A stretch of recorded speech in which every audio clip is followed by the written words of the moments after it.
there because it allowed him to lock in on his receiver, although I think he was looking for his tight end on the corner route all the way. Nice connection there for a really nice game. A handoff to Fournette. Fournette, a first down, still going. And finally brought down at the 38.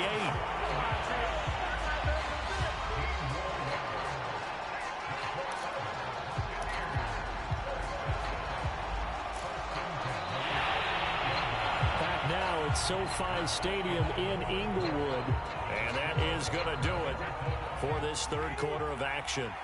We'll return with more after this break. You're watching the NFL on EA Sports.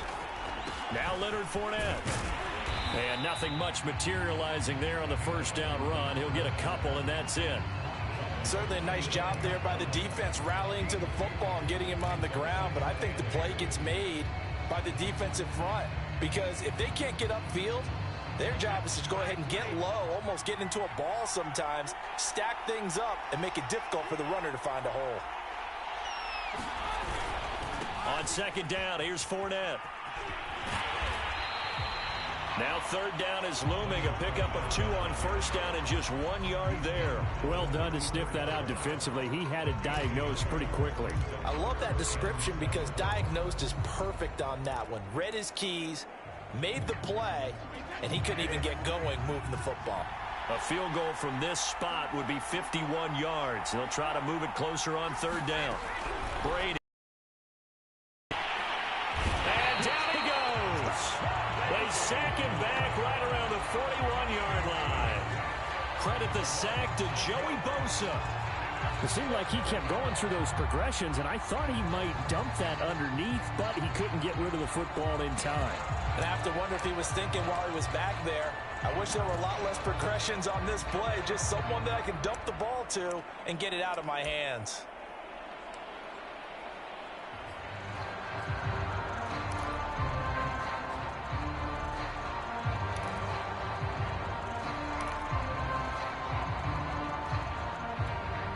Now the Bucs going to use the first of their timeouts.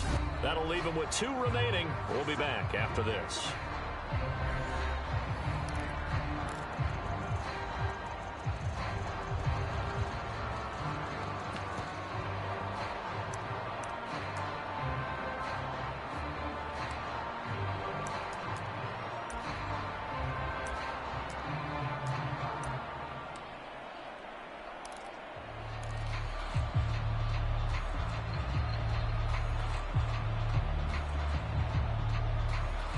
Tie game, fourth quarter, and they're going for this thing on fourth down. Brady to throw for it on fourth down. And they're going to try the screen. It's complete. And he's going to get this inside the 30.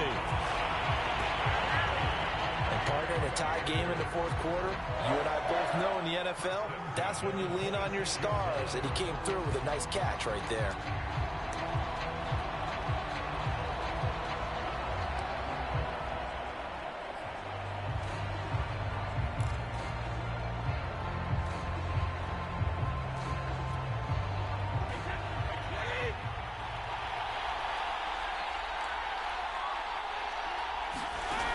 First down, Brady. Over the middle, he finds Godwin, complete. And they've got it inside the 10 at the 8. Tell you what, he's been able to put the ball in some tight spots all game long. That throw, no different. Yeah, a lot of people would call it a gutsy type of a throw. I think he looks at it as, I can do it, so it's not that big of a deal to me, and I'm going to keep firing. They'll try and run for it with Fournette. And they'll be driven back here, losing yardage to the 9. It's a loss of a yard there, and it's second down.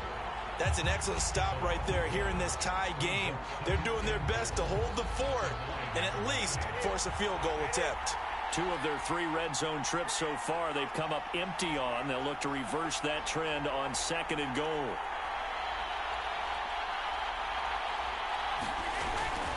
They'll give Fournette another crack. And he'll take this from the 9 down to about the 7. Now, what's the thinking here? Because a touchdown would be nice, but you've ensured yourself a chance at 3 in the lead, so how worried are you about the 6? You're not very worried about if you're confident in your kicker. And if you got a kicker who can put it through the post, you feel really good about trying to bleed that clock down. In an ideal scenario, your kicker puts it through the post as the clock hits zeros.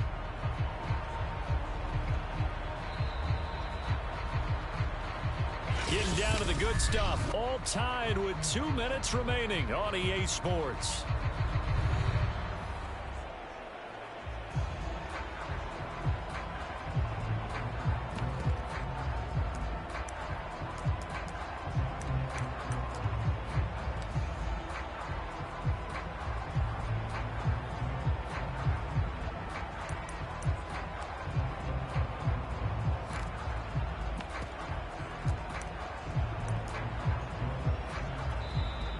Bucks going to go ahead and use the second of their timeouts.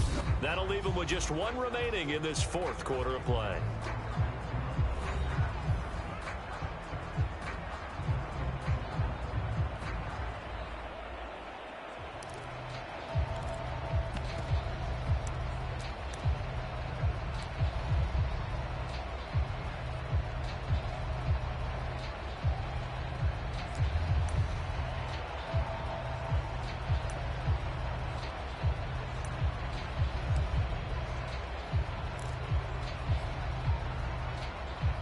So it's Buccaneer football as we welcome you back. They come up on what could be a pivotal 3rd and goal now in a tie ball game. Now here's a look for the end zone, but that one's going to wind up incomplete. And I know they would have loved to have had a touchdown there to give them some cushion. But now, kick the field goal. Get the lead. Let your defense bring you home. Show some faith in those guys on the other side of the ball.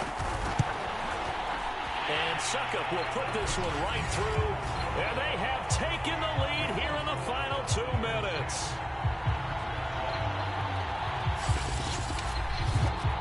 Well, he was a spectator for much of this game. This is his first field goal opportunity of the entire contest, but he's able to connect. Yeah, he had a pretty good seat to this one, didn't he? But let's face it, all kickers that you and I know, they want to contribute. They want their opportunity, and he seized his.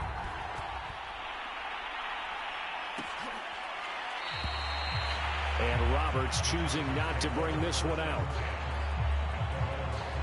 Herbert and the Chargers down 10-7, a minute 54 on the clock. They need at minimum 3 points out of this as they come up 1st and 10.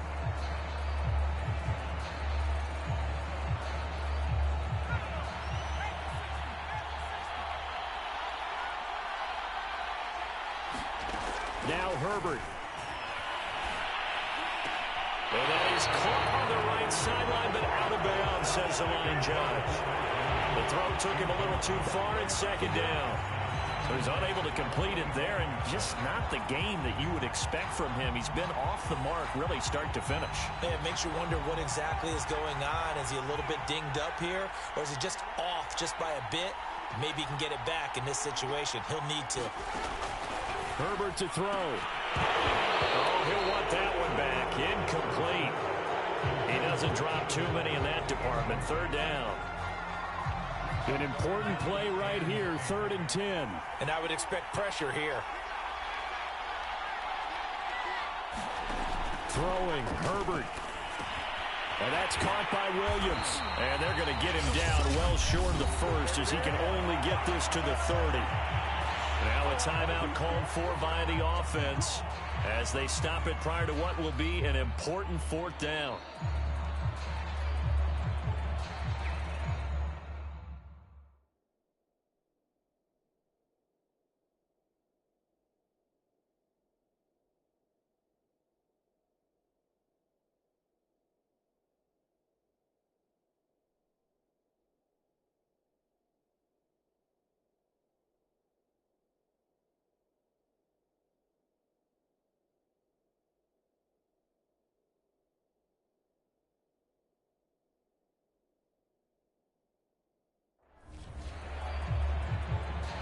One score down. Here we go.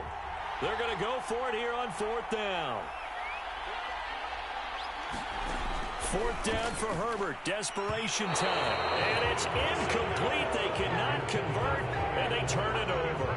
They had to go for it with such little time remaining, and the Bucs are going to take over with excellent field position to boot.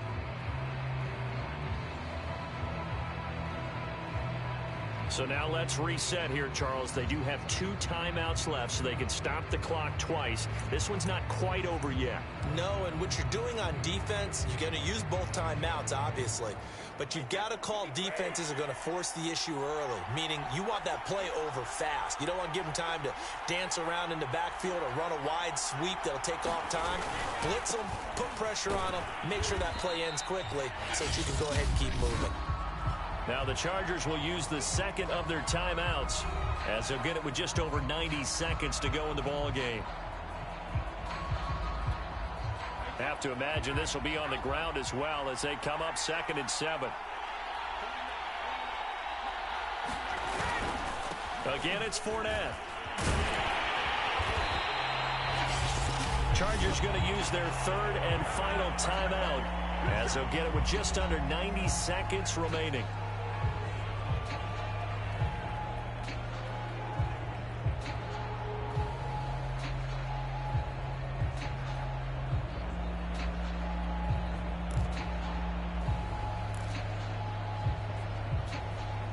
This defense going to bring out a couple extra DBs here on 3rd and a yard. They'll try and run some clock here as they keep it on the ground. But he will have the first down before he's tackled at the 12. And even 100 yards on the ground for him now as he has gotten better, really, as the night's gone on. No doubt those are the types of carries they're looking for here, Charles. The lead in the 4th quarter. This is when coaches that have a reliable running game, they breathe a little easier on the sideline. Yeah, they love the idea that they can take the air out of the football at this point of the game. That means they're really counting on that offensive line, counting on the runners, taking care of the football. Because you're going to tell your quarterback, hey, no time to be a hero. We're not going to throw it here. Just eat up that clock. And if you have the ball, they can't score. And strong running there as he's inside the 10 and down to the 8-yard line. Give him 5 on the carry there, and it'll be 2nd down. Hey, when you get good yardage like that on 1st down, it really does a whole lot of good for your entire offense. But I love the way he's finishing those runs. At the end of things, he's making sure he gets just a little bit extra. Fournette. And he will maneuver his way down to about the 7. It'll only be a gain of a yard, and it sets up a 3rd down and 4 now. When we talk about defenders, specifically linebackers, keeping their eyes in the right spot. He had that eye down the entire time. And you know that's not easily done because they throw a lot of misdirection at you. They try and fool you and get your eyes in the wrong place. But you're right about that one. He correctly figured that one out and made a really nice play. Well, Charles, the old saying, the old cliche, if you will, points at a premium, that certainly applied here, didn't it? And that almost felt like opened up a time capsule, didn't it? Old school football, low scoring, close game. What a way to finish it up. You loved it, didn't you? You loved the defenses. I certainly did. Brought back the images of the game of old.